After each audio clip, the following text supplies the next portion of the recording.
अस्सलाम वालेकुम friends, welcome back to my channel HZ source solution Multan with Mohammad मुस्काशिफ। और मैं लेकर आया हूँ आपके लिए MS Access database software development. तो फ्रेंड्स, आज की वीडियो में सीखेंगे कि हम अपने डेटाबेस को सेपरेट कैसे कर सकते हैं और अपने फ्रंट एंड को और डेटाबेस के बैक एंड को आपस में इंटरकनेक्ट कैसे कर सकते हैं, टेबल्स के लिंक कैसे कर सकते हैं। तो चलते हैं फ्रेंड्स वीडियो की तरफ। और आज की वीडियो जो बहुत ही इंटरेस्टिंग होने वाली है, तो मैं उम्मीद करता हूँ कि आप सबको पसंद आएगी।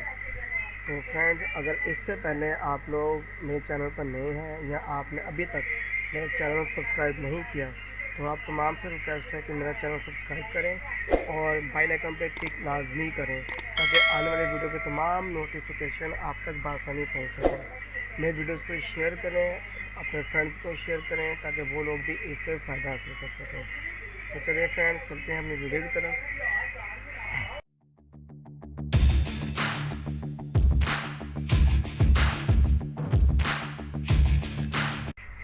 जी फ्रेंड्स, सबसे पहले हम चलते हैं अपने डेटाबेस के फ़ोल्डर में और वहाँ जाके हम देखते हैं कि हमारी डेटाबेस जो है वो इस वक्त सिंगल फॉर्म के अंदर है। एक है कि उसमें फ्रंट एंड है और उसी में डेटाबेस मौजूद है।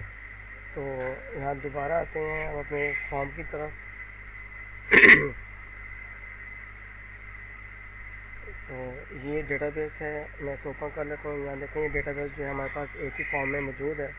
तो मैं इसको यहाँ पे कॉपी कर लेता हूँ, ठीक है। और कॉपी करने के बाद मैं इसको एक अलग से फोल्डर में डाल देता हूँ। मैं लिखता हूँ यहाँ पे स्प्लिट डेटाबेस। इसमें हमने ये वाली डेटाबेस डालनी है ताकि जो हम स्प्लिट कर रहे हैं वो हम कैसे काम करेंगे। तो इसको अब स्प्लिट करेंगे, तो इसको कर देते हैं, मैं नाम देता हूँ यहाँ पे अंडरस्कोर SPD, ठीक है। ये स्प्लिट SPD मैं इसका नाम दे दिया है कि ये स्प्लिट डेटाबेस है, ठीक है। और अब इसको हमें यूज़ करना है कि हम इसको स्प्लिट कैसे करेंगे, इसकी डेटाबेस को अलग कैसे करेंगे। तो इस पर हम इसको ओपन करेंगे। ओपन करने के बाद ये डेटाबेस यहाँ पर लोड हो जाएगी, तो हम इसको टेबल्स को अलग कर लेंगे अपने फ्रंट एंड से। तो आप लोगों को बताना इसलिए ज़रूरी है कि जो फ्रंट एंड होता है उसके अंदर क्वेरीज, रिपोर्ट्स, फॉर्म्स ये मौजूद होते हैं, ठीक है। जबकि जो बैकएंड सेपरेट डेटाबेस होती है उसमें सिर्फ टेबल्स मौजूद होते हैं जो कि आपके डेटाबेस को सपोर्ट कर रहे होते हैं, कनेक्टेड होते हैं, जिसके बिहाफ पे आपकी डेटाबेस वर्क कर रही होती है। तो यहाँ हम टाइप करेंगे एडमिन एंड लॉगिन। तो लॉगिन के बाद ये हमारे पास एक फ्रंट एंड का डैशबोर्ड आ जाता है कि हम इसको कैसे मेंटेन कर सकते हैं। यहाँ पे हमारे पास, ठीक है, डिफरेंट टाइप्स में चीज़ें मेंटेन की थी, लेकिन अभी मैं यहाँ पे पेज अटैच नहीं किया होगा। तो हम इसको फ़िलहाल यहाँ से मैं क्लोज़ कर देता हूँ। और क्लोज़ करने के बाद सबसे पहले हम आएंगे डेटाबेस टूल्स पर। डेटाबेस टूल्स पर आने के बाद यहाँ पे देखिए लिखा हुआ है एक्सेस डेटाबेस। तो इस पर जब हम क्लिक करेंगे तो ये हमें बताएगा कि आपने डेटाबेस को सेपरेट करना है। तो फ्रेंड्स, एक चीज़ बहुत ही ज़रूरी है कि आपने इसका ख्याल लाजमी रखना है इस चीज़ का कि जहाँ पे आप डेटाबेस को सेपरेट कर रहे हैं तो आपकी जो फ्रंट एंड होगा वहीं पे कनेक्टेड होगा। अगर आप अपने डेटाबेस को USB में मूव कर रहे हैं या किसी और सिस्टम में मूव कर रहे हैं तो आपने उसको पाथ भी वही देना है जहाँ पे आपकी बैकएंड डेटाबेस होगी। तो हम इस पर क्लिक करते हैं। आइए, हमसे पाथ पूछ रहा है कि आपने किस पाथ पे अपने बैकएंड को सेव करना है। तो मैं कहता हूँ कि मैं अपने बैकअप में जाऊँगा और VBA डेवलपमेंट टूल्स में आऊँगा और यहाँ पे देखें मेरे पास एनरोलमेंट का फ़ोल्डर है और इसमें सेपरेट में हम आ गए। यहाँ पे मैं इसको देखें, इस पर जो बैकएंड फंक्शन होगा उसके आखिर में लिखा होगा BE, ठीक है। ये फ्रंट एंड है और ये BE ये बैक एंड है। तो मैं इसे यहाँ पे स्प्लिट करता हूँ तो ये डेटाबेस यहाँ पे मेरी स्प्लिट हो जाएगी। देखें, ये स्प्लिट हो गई है सक्सेसफुली। और जैसे स्प्लिट होगी इसके टेबल्स जो होंगे वो इस तरह कनेक्टेड हो जाएंगे। यहाँ पे ये कनेक्टेड हो गए। इन टेबल्स पे लिखा हुआ आएगा ये लिंक्स हैं टेबल आपके।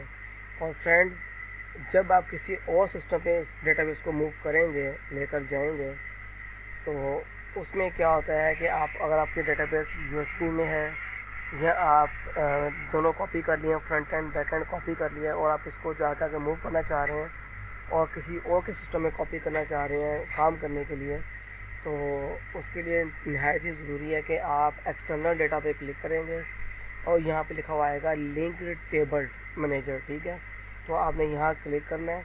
क्लिक करने के बाद आपने लिखना है ऑलवेज प्रॉम्प्ट, इस पर क्लिक करना है और सिलेक्ट ऑल पे क्लिक कर देना है। यहाँ पे वो आपको पाथ बता रहा है कि ई ड्राइव में वीडियो डेवलपमेंट के फोल्डर के अंदर इन्रोलमेंट का फोल्डर है, उसमें सेपरेट डेटाबेस है, उसका डीबी जो है बीई का फोल्डर जो है डेटाबेस कनेक्शन यहाँ पे मौजूद है। ये देखिए पूरा पाथ आपको शो कर रहा है यहाँ पे। ठीक है, ये वाला पाथ। तो आज यहाँ से आपने इसे ओके करना है। ओके करने के बाद आप दोबारा बैकएंड पे आएंगे। ये तरीका इसलिए समझा रहा हूँ कि आप अपने सिस्टम से किसी और के सिस्टम में जब डेटाबेस मूव करेंगे तो आपने उसको किस तरीके से लेके चलना है। तो एनरोलमेंट पे क्लिक किया, सेपरेट पे क्लिक किया, अब ये आ गया बीई बैकएंड, इस पर क्लिक करेंगे और उसको मैं ओपन कर दूंगा। तो ये देखें डेटाबेस यहाँ पे कहेगा कि all selected linked table were successfully referred sorry refresh, यानी कि जितने भी इसके साथ लिंक टेबल थे डेटाबेस के वो सारे के सारे यहाँ पे कनेक्टेड हो गए हैं। और मैं इसे क्लोज़ कर देता हूँ और क्लोज़ करने बाद से मैं इसे दोबारा ओपन करूँगा। यहाँ देखें दो डेटाबेस आपके सामने आ गए, ये फ्रंट एंड है, ये बैक एंड है।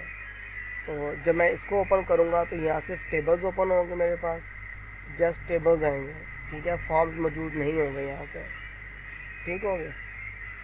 और जब मैं इसको ओपन करूँगा तो यहाँ देखें बकायदा ये फॉर्म्स रन करेंगे और प्रॉपर तरीके से यहाँ पर रनिंग करेगा फॉर्म।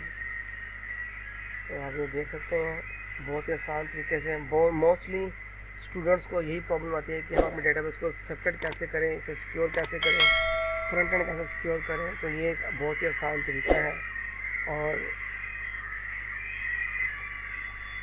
इसे हम लॉगिन कर लेते हैं। तो देखें ये लॉगिन हो गया, ये बिल्कुल परफेक्ट वर्क कर रहा है। तो वर्किंग के बाद आप देखें कि यहाँ पे तमाम टेबल मेरे पास मौजूद हैं, फॉर्म भी मौजूद हैं, क्वेरी भी मौजूद है। ठीक है, क्वेरी टेबल भी मौजूद है यहाँ पे। और इंशाल्लाह मैं थोड़ा मैंने काम किया था लेकिन कुछ बीमारी की वजह से मैं नहीं कर सका, लेकिन इंशाल्लाह कुछ मैंने टेबल्स बनाए हुए हैं और मैं आपको बाकायदा इसमें सिखाऊँगा कि फ़ीस मैनेजमेंट सिस्टम क्या होता है और कैसे बनता है, वो भी मैं आपको सिखाऊंगा इंशाल्लाह। तो उम्मीद है फ्रेंड्स आप लोगों को ये वीडियो पसंद आई होगी और आपको इससे काफ़ी फ़ायदा हासिल होगा। और एक छोटी सी और बात, बहुत से स्टूडेंट्स हैं वो ये अर्ज़ करते हैं कि सर हमें मोस्टली प्रॉब्लम होता है कि हम लोग अपने फ्रंट एंड को कैसे स्कोर कर सकते हैं। तो भाई घबराने वाली बात नहीं है, आप कोई भी एक फॉर्म अपना यहाँ से ओपन कर लें।